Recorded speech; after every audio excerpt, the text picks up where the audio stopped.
PNTL sidak simu case oficial relaciona informação com a Emanau Clabaric. Mas bem, alerta ba público continua vigilância no labele faz informação hoax e a público.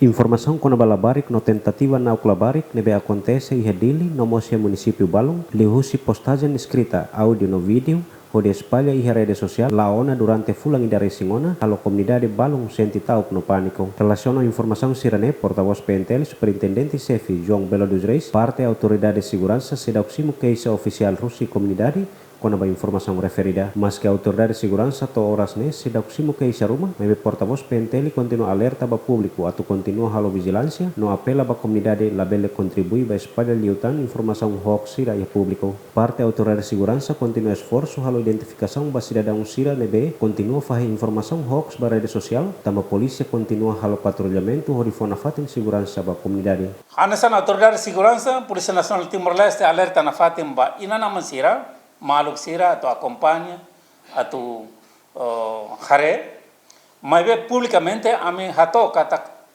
até a data sidau que case oficial rumah mesmo que polícia rasik alerta halo vigilância na segurança fatin sidau iha case rumah nebe tama ya esquadra o comando polícia konava Emanau Clabaric que ser nebairo nebe ita considera informação ser nebe mai ita verifica na fatin, polícia mos alerta na fatin, halo patrulha 24 horas, patrulhamento 24 horas, atu assegura que tak saída que lança informação serne, dala bara que ita halo confirmação de treino lalos. E dala informação balulos, mas be balmos fa. E hawa noin maluk serne be mak tenta atu lança informação propaganda falso serne, ame se halo identificação basira, possivelmente sei halo processo basira.